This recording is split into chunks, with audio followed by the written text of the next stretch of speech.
Why don't we start, Terry, with a little bit about you? Where did you grow up?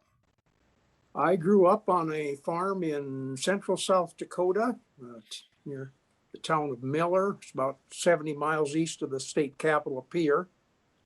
Uh, Grew up on a farm about 20 miles from town. Um, I attended South Dakota State University and majored in civil engineering. And I learned that the Army had need for civil engineers with specialty in water supply and waste treatment as Medical Service Corps officers. And so I thought that might be a good opportunity, plus lots of civilian opportunities in the future.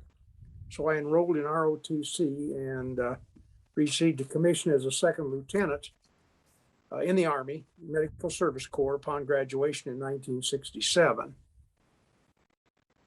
Mm-hmm. That was right out of South Dakota State. Yes. Yeah. So where did you go from there?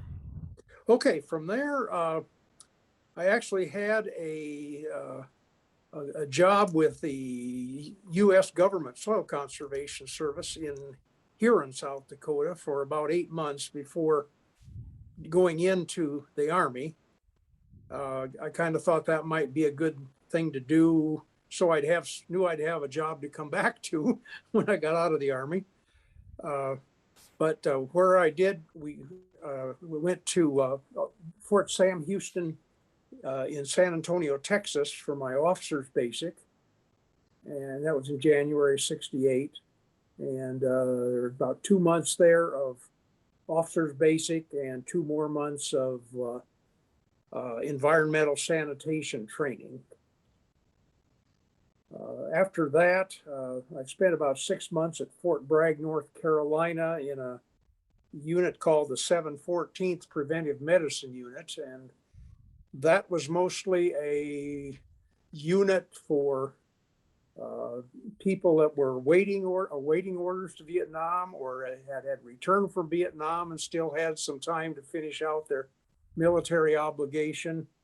And that was not too thrilling an assignment, quite frankly. But then in October of '68, I did receive my orders to report to Vietnam. Arrived there on Thanksgiving Day, 1968, and was assigned to the 15th Medical Battalion of the 1st Cavalry Division. And that was located at the division headquarters at Phuc Vien, which was about 30 miles north of Saigon. And the division had just moved there about a month before that time from way up north near in I Corps, and so they were kind of in a stage of still getting established there. But I did wind up staying there my whole full year term until November of '69. Mm. So what kinds of services did the 15th Medical Battalion provide to the 1st Cavalry?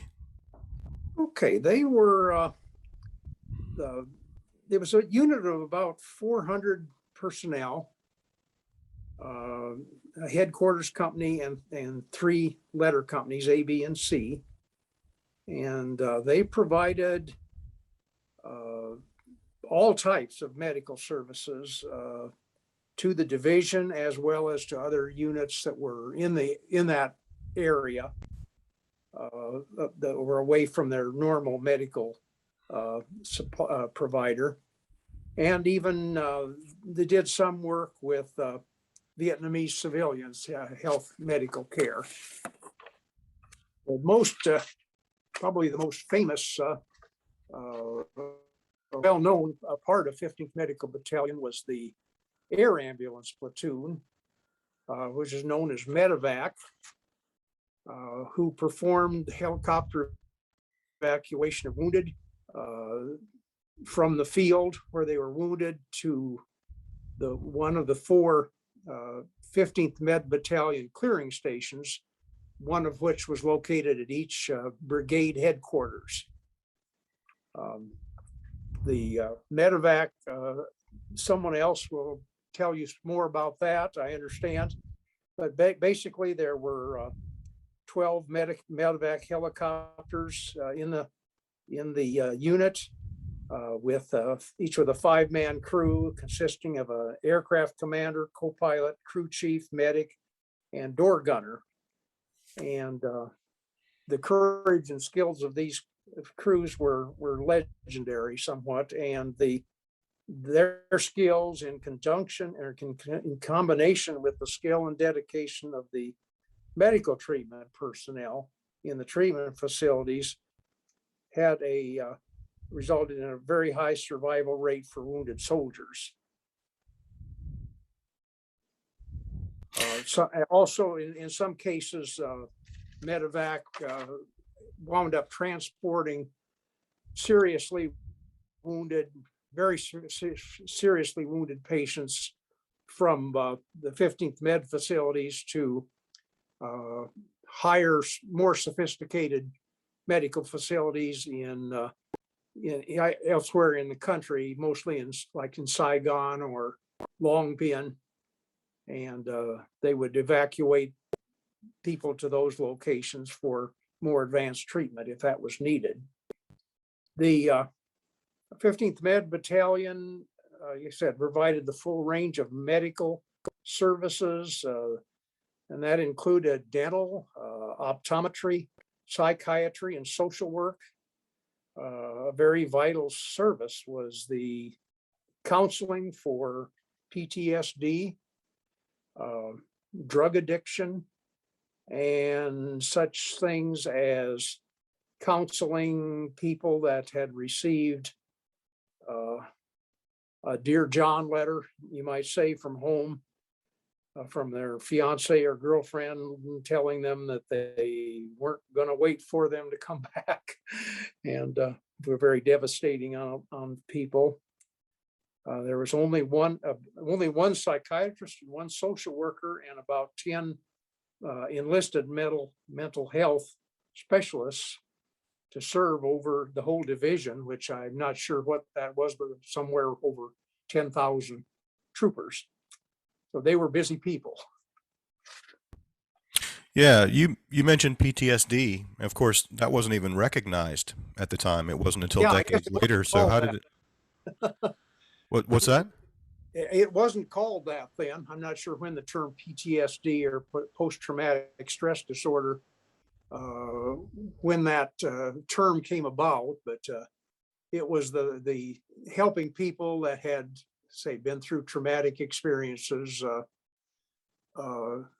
emotionally seen a buddy killed or severely wounded, this type of thing. And of course, there were a lot of just sort of day-to-day preventive measures that you were also in charge of. Can you talk a little bit about, what it took to just look after the day-to-day wellness and fighting fitness of the troops? Right. Yeah, that was my main duty. Was my title was Division Sanitarian, and that was in preventive medicine. I was a staff officer for the division, to the division surgeon, a lieutenant colonel, who was also the 15th Med Battalion commander.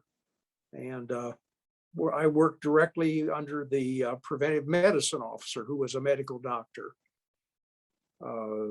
Some of the duties, food service sanitation, water supply, safety, waste disposal, and malaria control, a number of others, including rat control, this type of thing. These duties required travel throughout the 1st Cavalry Division area of operations. So did a lot of flying around from place to place to do inspections and provide assistance. The most interesting problem, I guess, encountered during the year was with malaria control. And it was, of course, spread by mosquito bites, and some protection was provided by using repellent, insect repellent, netting, bed netting, and so on, other measures, but these were not sufficient to really prevent malaria. And there were malaria tablets or prophylaxis pills available, which everyone was supposed to take, or everybody, they were given to everyone to take. And but a lot of people didn't take them.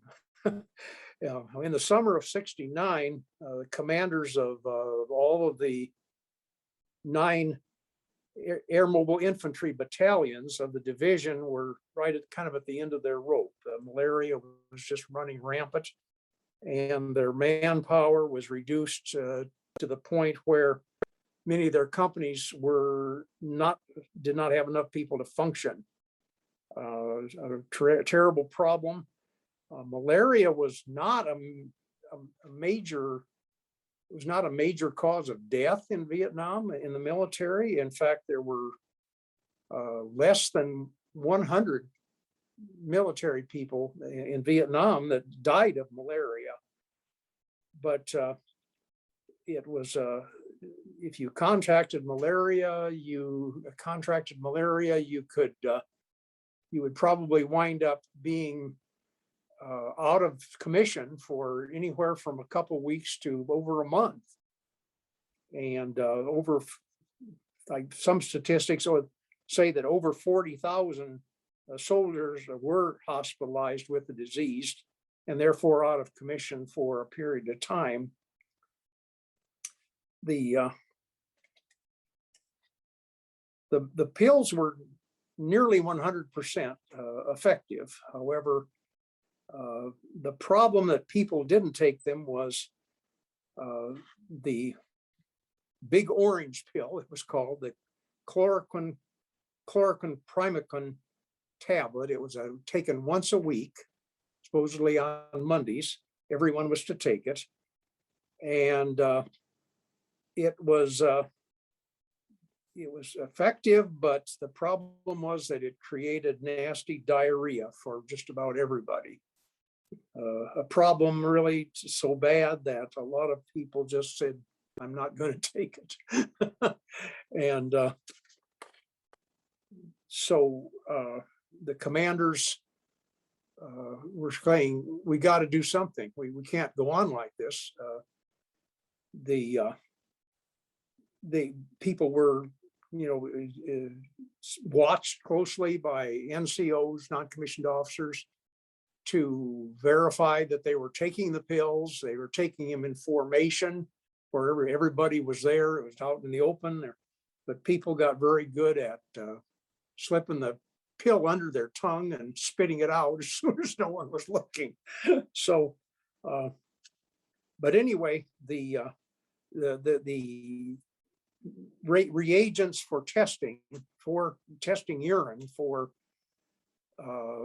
whether to verify whether the pill had been taken or not were sent out to all divisions in early June of '69, and there wasn't really much for directions or how to do it. It was directions as to how to take the sample and acidify it with one chemical and then add another chemical which would turn the sample milky white, indicating that there was quinine in the sample, and therefore that was a positive test. That meant that the individual being tested had taken the pill. So that and you could do this on the spot? Like, how long did it take to get results? We essentially did it on the spot. We figured out a way to we used pill bottles, just pill vials, I'll call them. They were abundant, and there were more than enough in supply. We had plenty of them. We put stick-on labels on them, went out to the field to unannounced, except for the commander and the people in charge. And of course, they knew we were coming. They knew what we were going to do, but they did not warn the troops ahead of time until we got there, called a formation and said, okay, everybody, you're going to give us a urine sample and we're going to test it. And I remember a lot of frantic expressions by people in formation at this. But yes, we won't go into all the details, but it was essential that the collection of the sample be witnessed to verify that it was that person's sample. Their name was written on the label, and we did the tests. Well, we collected all the samples, and then everybody went about their business while we did the testing. It was just done a matter of adding a couple of chemicals and then recording the name, or we had a roster of the people in the company. And we would just indicate on there plus or minus, plus or meaning positive and minus meaning negative. And the very first unit that we tested in June of '69 had a dismal 90% negative. And of course, I remember the commanding officer was just livid. He couldn't believe it. Yeah, so we continued to, we actually left him, he had this roster with the indication of who had tested how, and we did caution him, that the commander, that the test was not 100% accurate. I believe it was probably like something like 90 to 95% accurate. So false negatives, I'll say false negatives, or an indication that person had not taken the pill, were possible. So we said, you probably better not give anybody an Article 15 punishment based on this. However, of course, you can cajole, whatever, threaten, whatever, to use the information however you can to encourage people to take the pill. And so there were consequences. It wasn't just a matter of if you tested negative, they would make you take the pill. There could also be some sort of punishment assigned. Yes, there could be. And can you talk about Article 15 and what that means for our listeners? That's just a, I guess, a court martial. A step down from that is a Article 15 punishment, which is something far less severe. I'm not sure what it might be. Something like losing a privilege of some kind, maybe being confined to the camp or something. I'm not sure. But we were concerned that commanders might take this list and say, okay, everybody that tested negative, you're in big trouble. You're gonna. And well, if you've got a negative rate of 90%, it's kind of hard to punish 90% of your troops. That's true. That's true. I think for the most part, they, like I said, if they were that bad the first time, then they just said, if this happens again, you test negative again. I'm sure there are people that say, honest, I swear I've been taking the pill, and they might have been. But anyway, that was a tool that seemed to work. And over a couple of months' time, we tested, I and the preventive medicine officer and a couple of specialists from the 20th Preventive Medicine Unit had done this had collected these samples and done the testing. And by a couple months later, these units were testing generally well over 90% positive. Never did get to 100%, but that seemed to take care of that. So that was, we were in much demand. That everybody was saying, come out and test us, because I want to do that. But we eventually started working with the battalion. Each battalion had a battalion surgeon, a doctor, and he had enlisted medical personnel. And they said, well, we can do that testing. Give us the reagents and the procedure and the containers, and we'll test it ourselves. So that's what we did, and that seemed to work out really quite well. Yeah, you mentioned that the mortality rate for malaria was extremely low. It wasn't so much life-threatening, but it could take a soldier out of commission, put a soldier out of commission for up to a month, Right. which which I think raises an interesting point, which is there's a wide margin between fit to fight and dead, right? There's a lot of surface area in the middle there, and I would imagine you ran into all sorts of issues that might render a soldier unable to fight. Can you talk about some of the other conditions that you saw that took guys off out of action? Malaria was certainly the leading cause. I guess not really a disease, but drug addiction or drug abuse was probably a large problem. I have no idea how large, but it was a major problem. What kind of drugs? I mean, what kind of drugs could these soldiers get their hands on? Mostly marijuana that I'm aware of. Yeah, it was pretty abundant.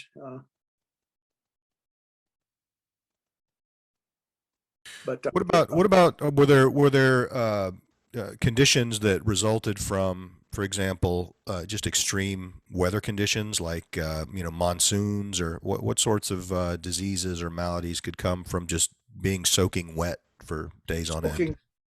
Well, let's see. Yeah, there were 2 seasons in Vietnam: hot and wet and hot and dry. The heat and humidity were just, of course, incredible. Nobody there had ever experienced anything like it anywhere in the United States, of course. Heat exhaustion was somewhat of a problem. Salt tablets were a good idea in a lot of cases. Keeping hydrated was always important. Did you see a lot of dehydration? No, usually water was that was important, that water be available to people, so people in the field or everywhere in the country, in fact, and the safety of that water was something that I was involved in monitoring, making sure that it was chlorinated and safe to drink. And and also inspected there were a lot of mobile water treatment units, little trucks that had water treatment plant units right on them that traveled around, and they'd set up by a river or a source of water and treat water and for distribution out to the troops. Terry, what about sleep? I mean, it seems to me that, I can't imagine, having never been in combat, but I would imagine that sleep can be hard to come by. And then, even during your downtimes, maybe what you experienced or what you witnessed might inhibit your ability to get sleep. Was there any way that you helped ensure that people were sleeping enough and sleeping well enough? Well, that wasn't really anything I got involved with, but yeah, there was even places like where the base camp where I was stationed was quite often hit by nighttime rocket and mortar attacks by the enemy. Some of those nights were pretty short. They'd always kind of come in the middle of the night, and you'd get up and go to a bunker and stay there until the attack was over. The same thing happened out in the field, at landing zones and fire support bases, maybe even more so, and sometimes even during the day. In the case of where I was located, virtually every attack like that was at night. And there was only one during the day that I remember very well, but that one sticks in my mind. But as far as sleep, yeah, I'm sure there was a lot of sleep deprivation. A lot of people just learned to sleep through anywhere, sleep through noise, through people could, riding on helicopters from place to place. I could go to sleep doing that. That was after a while. But, How old were you when you were in Vietnam? I was 24. 24. So a little older than probably Yeah, most of the troops. I'd been through college. I had 4 years of college. So, yeah, so I was a little older than a lot of, I guess the youngest guys were probably, there were some as young as 18 maybe, or 19 certainly. 20 was a lot of people were in their 20s or were 20.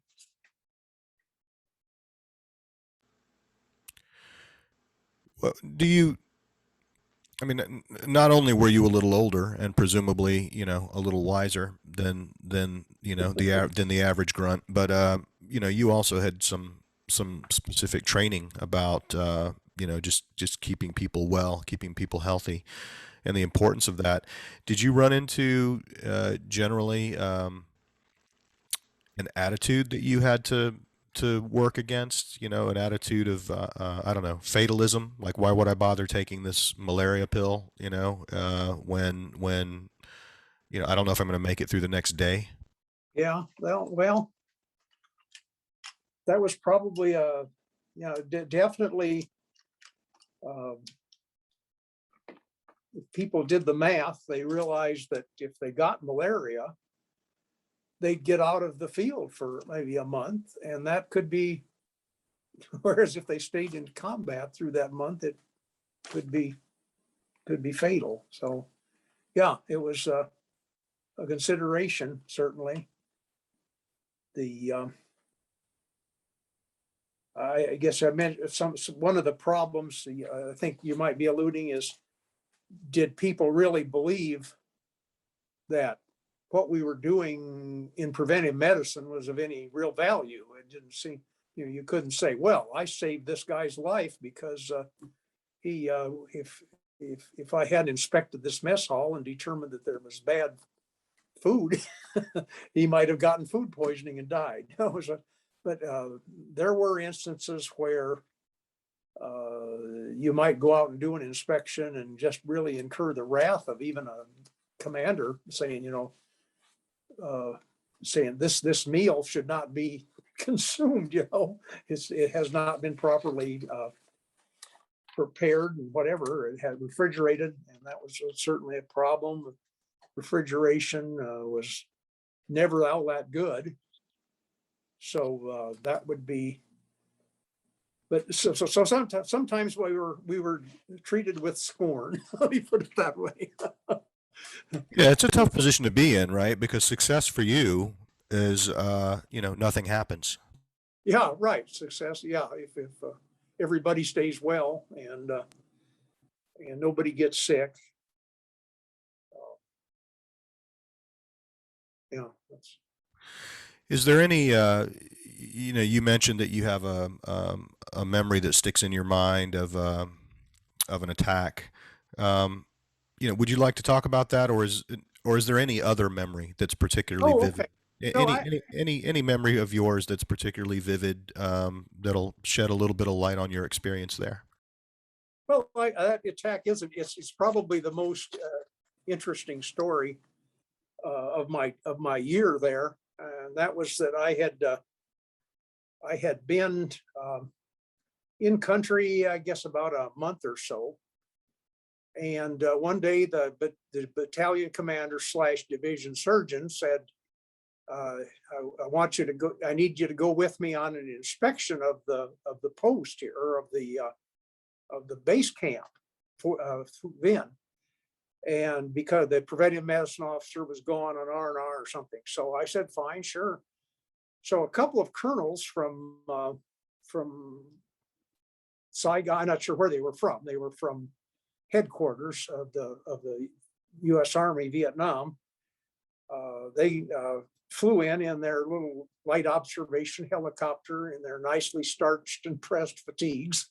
And they wanted to do a tour of the base, driving tour. So the colonel, my colonel, Colonel Turner,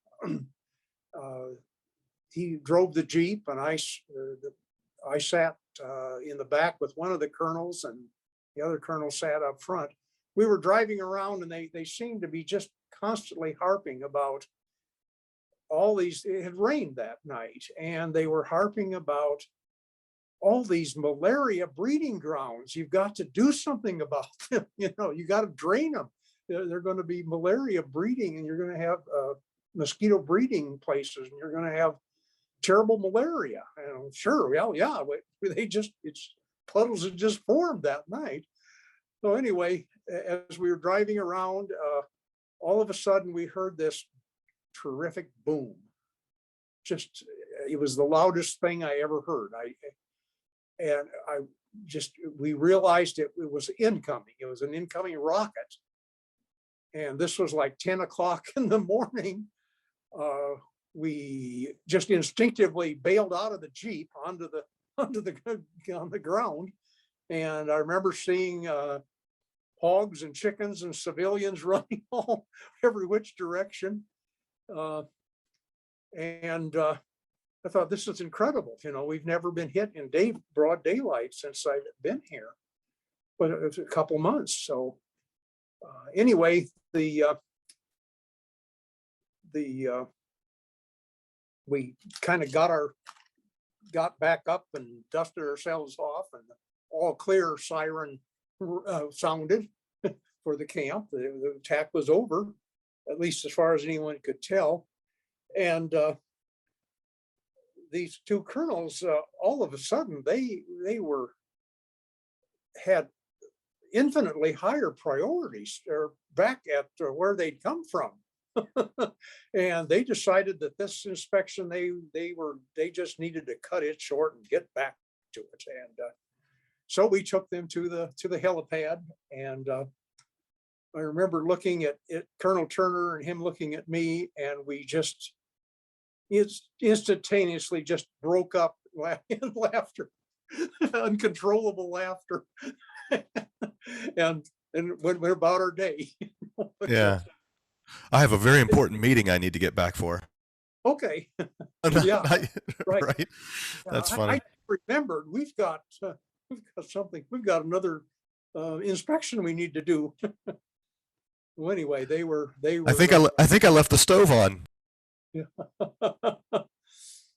So anyway, that's one of my favorite tales from Vietnam. Yeah, well, that's great. I don't get to hear too many stories that end in laughter, so thank you for that. Yeah, right. So I do have a question. Going back to the topic of malaria, it seems to me that that's something that the South Korean, well, the entire Korean population, everybody in Asia who lives in that climate probably has to deal with malaria, and they don't have the big orange pill, or at least they didn't have. So how were they preventing malaria? Actually, they I understand that I'm quite sure that in the Korean War, malaria was somewhat of a problem. Not as much as in Vietnam, I guess, because it's not as tropical a climate all the time.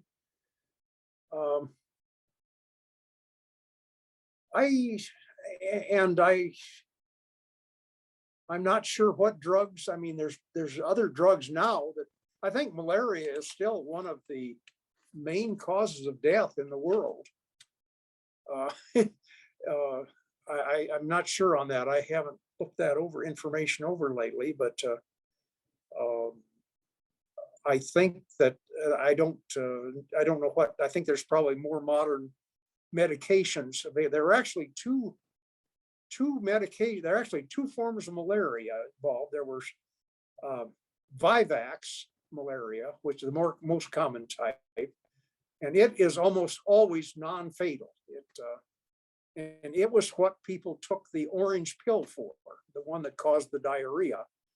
There was another form called falciparum malaria, which was fatal in a lot of cases. And there was a separate little white pill called dapsone that people were to take daily.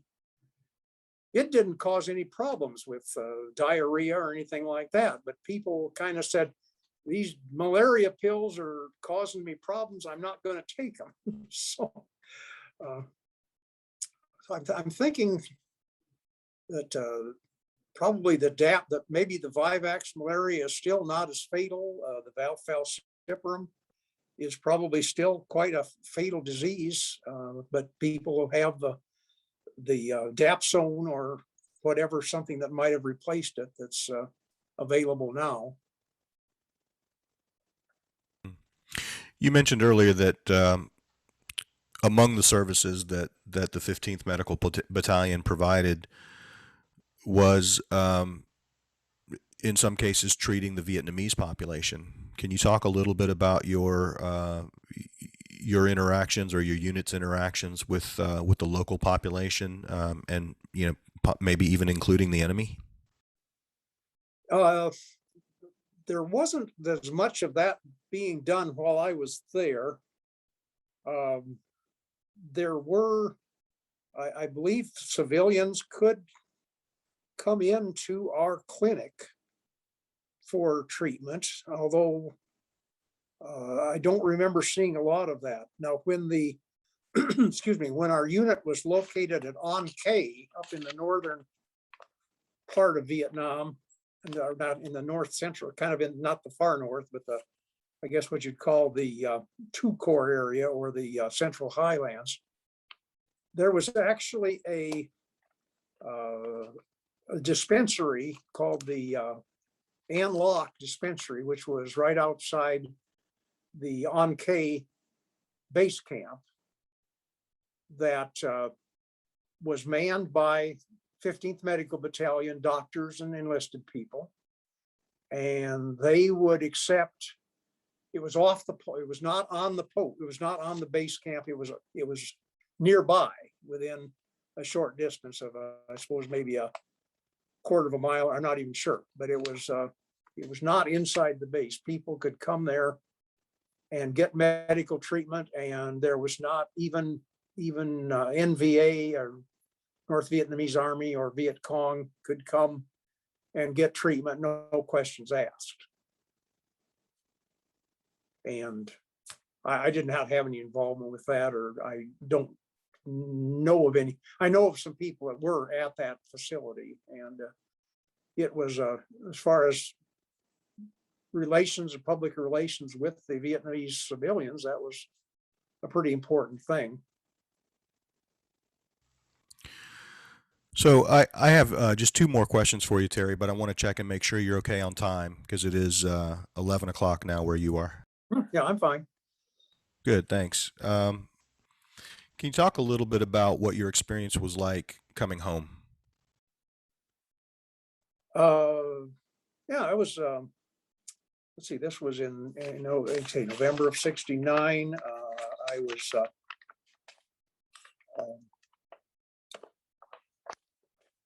actually, I got back home the day after Thanksgiving, '69. My wife met me at the Sioux Falls, South Dakota airport, and everything was, the trip was kind of pretty uneventful, although there was one memorable. I was talking with some people the other day that were talking about their trip home, and one of the out processing was the Oakland Army Terminal, and then taken to San Francisco Airport to fly back home, wherever you were going. And I remember someone telling our group that they may want to change in from their uniforms into civilian clothes at the airport, because believe it or not, there were hostile people, anti-war protesters at the airport that may confront us or heckle us, whatever. And I, in fact, had civilian clothes with me. I did change. Some people did not. Some people were spit at and cursed and called baby killers and whatever. But other than that, the adjustment to, back getting back home was no problem for me. I had experiences where I could be walking down the street and hear a car backfire or something and instinctively hit the ground thinking it was incoming artillery. But got over that. So. How long did you stay in the Army? I got out right there at Oakland Army Terminal. I had only, I think it was a month and a half or something left time in service. And if that was the case, if you were not going to re-enlist, they just said, go home, And did your plans for life after the Army, did they work out the way that you thought they would? I mean, in terms of your training and your the professional training that you received? Pretty much. I did. My wife and I both went back to graduate school at South Dakota State University. I got a master's degree in my field, and it was not, a lot of what I'd done in Vietnam was not really relevant to anything in civilian life at all. But I did get into the water and wastewater treatment field, and worked as a consulting engineer in that field for about 40 years. So, and yeah, some of the experiences I had there were of value. But was there a time that you can remember in your 40-year career after the Army when something you learned or experienced in Vietnam really made the difference on a project?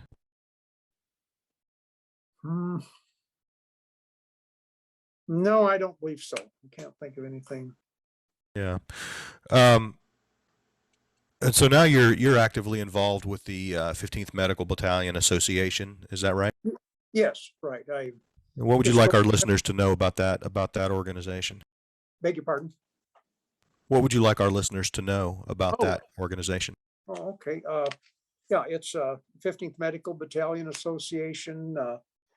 Is people that served in that unit, mostly in Vietnam. And I'm the historian, or been the historian for the association since 2016. And as of the 2020 reunion, I've been elected secretary also. So it's a great opera. We have reunions. It's a good chance to get together with old friends, meet some new friends. So I did not take much of an interest in being a veteran until I was retired at age 66. And at that time, up till that time, I'd never joined a veterans organization or really done anything like that. So at that time, I kind of got interested in finding people that I'd served with, and had quite a little success at that, thanks to the internet. And so that I'm also the historian for the 1st Cavalry Division Association, which is, I've been that since about March of 2020. So I got a couple of historian jobs. Yeah, and so can you talk a little bit about that? I mean, it seems kind of obvious, but maybe it isn't so obvious. What are the duties that a historian performs for an organization like that? Well, mostly trying to, what it really winds up to is trying to help people that have questions about incidents that occurred, that they were involved in, or that they witnessed in Vietnam, and the records are not the greatest. The available records are not really good. There are a lot of records have been lost or destroyed. Some of them are illegible, but we've gotten a fair amount of records, and there are a number of websites that, like the Vietnam Helicopter Pilots Association. It has a lot of information on various incidents involving helicopters. Sometimes I've been able to help people find a buddy or find someone that they served with, and that's very satisfying when that happens. Is there an example of that happening that sticks in your mind as being particularly satisfying? Well, let's see.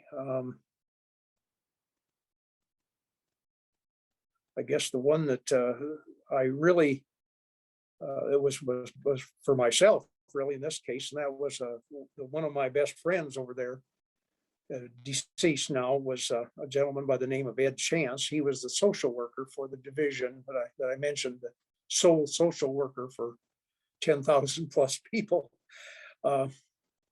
I had kind of kept in contact with him right after Vietnam. He left before I did, a few months, and we exchanged addresses and phone numbers, and we kept in contact for a couple of years until we just lost touch somehow. One of us moved, and somehow, anyway, for a year, I was unable to get in contact with him and he with me until about 2012, I guess, when I retired and was learning how to use the internet to find people. And I knew he was from Murfreesboro, Tennessee. And I assumed that he was still there, although I couldn't seem to find him anywhere that way. But I did eventually somehow found him in Tampa, Florida, he and his wife, and I actually got to go down and visit with him a few times, and that was really great. That was unfortunately, he had Alzheimer's before he died, but he did get to have a lot of really good reminiscences with him before that happened. You know, that reminds me, as a historian for two veterans organizations, one thing that you might be interested in knowing about is we recently launched back in March a registry, VVMF registry for veterans. So I would encourage you to take a look at that, and maybe if it feels natural, maybe share that with your associations and say, look, this is a great way for people to connect with people they served with, family members of people they served with. I think it's vvmf.org/registry. Okay, I guess I didn't. I'm aware of the Wall of Faces, of course. Right. A very vital website that VVMF takes care of, or also the In Memory. I worked with one situation of a fellow that was in the category. He was wounded in Vietnam. He survived, but he wound up committing suicide. And actually, he'll be honored here in the 2020 ceremony at Washington, D.C. in a couple months, I guess, October. Yeah. Are you going to be there? I'll be there. I will not be able to be there. I will be watching it watching it streamed on the website or Facebook, whichever it is, I guess. But this registry, that's something I guess I hadn't been aware of. Yeah, like I said, we just launched it, and of course, the imperative now is just to get people to create their profiles on the registry, and veterans can do that themselves. Family members can do it on the veterans' behalf, And if anybody's really having a problem getting it done, we have people at VVMF who are willing to help out. So we'd like to get as many profiles into the registry as possible, because it only becomes valuable, or it becomes more valuable as more and more people use it. So it just occurred to me that, in your capacity as the historian for two veterans organizations, that might be something useful for you. So yeah, I'd be Very, grateful if you would check it very out. well.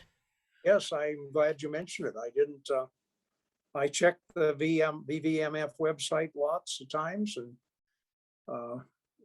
especially the in memory, to see if someone is there, or has been, if someone has applied for that, for the enrollment for them.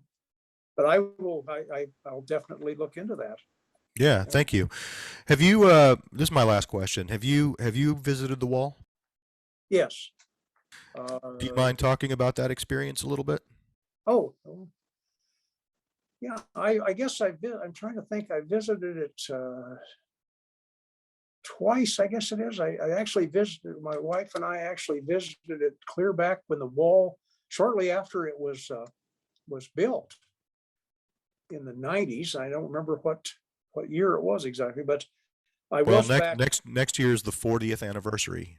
Okay, yeah. So, but I did, the last time was May 1st of 2017, when I went on an honor flight to Washington, D.C. for Nebraska Vietnam veterans. And it was a very large honor flight. I guess there was something like 600, I believe, one of the largest that was ever done. And that was a full day, leaving 2 in the morning or something like that, and getting back the next night at in the evening. But that was the most I've ever looked at the wall, and had a chance to look at it. And yeah, it's a very it's a surreal experience, I guess I'd call it. It's brings back a lot of memories. Some people say it's just too sad to look at. Other people find it helpful to look at the wall, look up the names of people they knew. But I hope we get back and see it again here sometime before too long.